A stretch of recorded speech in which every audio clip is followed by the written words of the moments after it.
Assalamualaikum warahmatullahi wabarakatuh. Perkenalkan, saya Muhammad Yusron Junaidi, guru BK SMK Negeri 1 Gempol. Di sini saya akan menjelaskan materi MPLS yang terdiri dari 4 tema. Yang pertama yaitu tema tata krama siswa.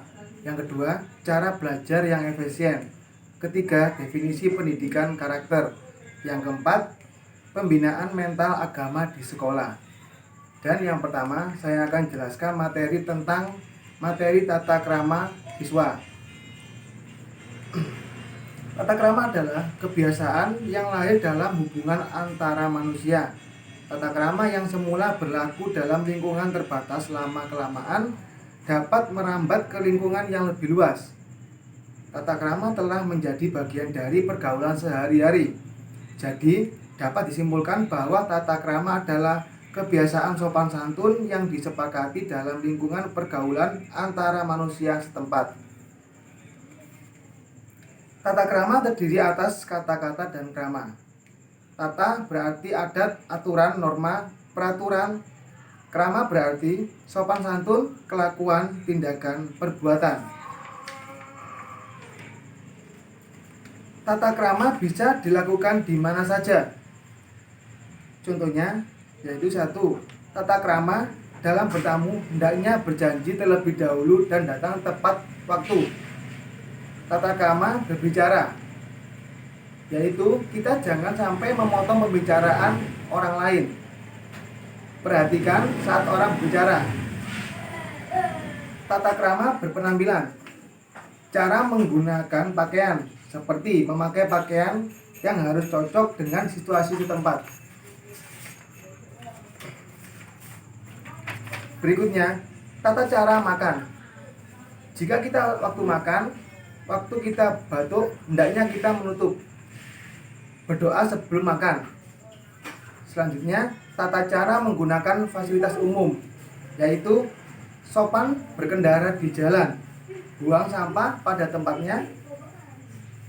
Taman umum harus ikut kita jaga kebersihannya. Tadi yang saya jelaskan yaitu tentang materi tata krama siswa. Sudah sampai itu saya jelaskan, dan berikutnya saya akan menjelaskan materi tentang cara belajar yang efisien. Cara belajar yang efisien yaitu kita harus sebagai pelajar pandai-pandai mengatur waktu, di mana itu belajar, di mana itu bermain. Di sini saya memiliki 30 tips cara belajar efisien. Yang pertama, belajar kelompok. Kedua, rajin membuat catatan intisari pelajaran. Yang ketiga, membuat perencanaan yang baik. 4. Disiplin dalam belajar. 5. Menjadi aktif bertanya dan ditanya. Keenam, belajar dengan serius dan tekun. 7. Hindari belajar berlebihan. Ke-8, jujur dalam mengerjakan ulangan atau ujian. Ke-9, jadilah seorang pemimpin. Latihan rasa tanggung jawabmu. Ke-10, mendengarkan penjelasan guru dengan baik. 11, jangan malu untuk bertanya. 12, selalu kerjakan pekerjaan rumah. 13, selalu mengulang pelajaran yang sudah diajarkan oleh Bapak Ibu guru. 14, cukup istirahat, makan, dan bermain. Ke-15, banyak berlatih pelajaran yang kurang disukai. 16, ikutilah kegiatan ekstrakurikuler yang kamu sukai. Ke-17, cari seorang pembimbing yang baik. 18, jangan menyontek teman. 19, niat dengan sungguh-sungguh. 20, lokasi dan situasi yang kondusif. 21, hindari sikap tidak jujur. 22, metode imitasi. 23, trial dan error. 24, conditioning. 25, metode berpikir. 26, mulailah dari yang kecil. 27, sering-seringlah belajar pengetahuan. 28, fokus. 29, mohon bimbingannya. 30, menggunakan media dan sumber-sumber yang relevan.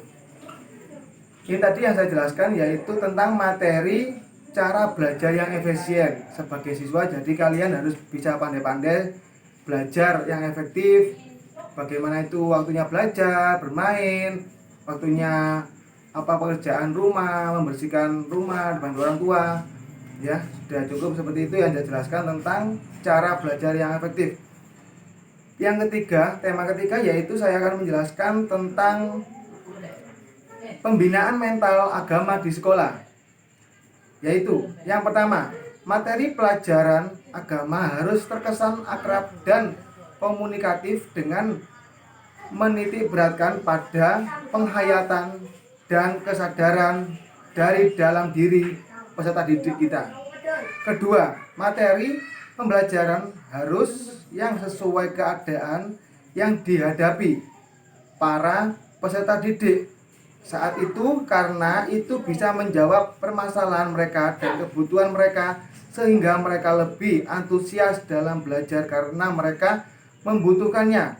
Ketiga, harus selalu diberikan pemahaman bahwa pendidikan agama yang diberikan di sekolah adalah kepentingan dan kebutuhan peserta didik, bukan kepentingan atau kebutuhan guru, kurikulum, ataupun sekolah.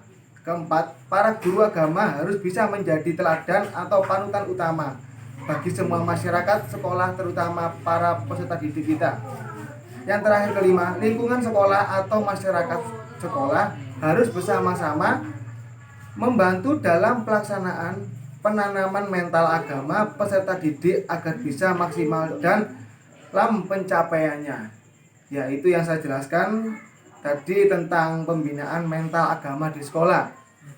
Sekarang saya akan menjelaskan materi terakhir, yaitu tentang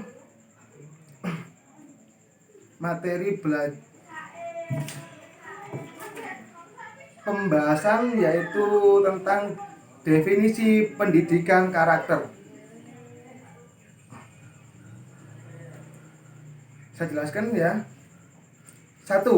Definisi pendidikan karakter menurut Suyanto, karakter sebagai cara berpikir dan berperilaku yang menjadi ciri khas tiap individu untuk hidup bekerja sama, baik dalam lingkungan keluarga, masyarakat, maupun bernegara. Nilai-nilai dalam pendidikan karakter ada 18 poin. Yang pertama, 1. Religius. 2. Jujur.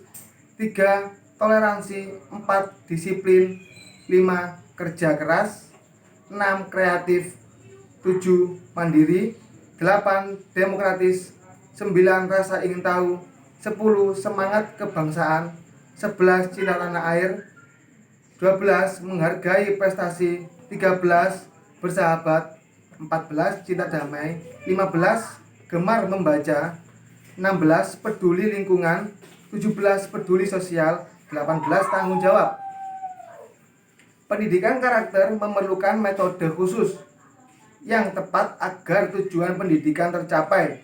Di antaranya adalah dengan metode keteladanan, pembiasaan, pujian, dan hukuman. Dengan pendidikan karakter yang diterapkan secara sistematis dan berpendidikan, seorang anak akan menjadi cerdas emosinya. Kecerdasan emosi ini adalah bekal penting dalam mempersiapkan anak menyongsong masa depannya. 9 pilar karakter yang berasal dari nilai-nilai luhur terdiri dari yang pertama, A. Cinta Tuhan dan ciptaannya. B. Kemandirian dan tanggung jawab. C. Kejujuran. D. Hormat dan santun. E. Dermawan, suka menolong, gotong royong. Yang ke F. Percaya diri dan pekerja keras. G. Kepentingan dan keadilan. H. Baik dan rendah hati. Yang terakhir, toleransi, kedamaian, dan kesatuan. Sekian materi yang saya sampaikan, yaitu pertama tadi ada 4 tema dengan materi MPLS untuk peserta didik kita. Semoga bisa memahami apa yang saya jelaskan.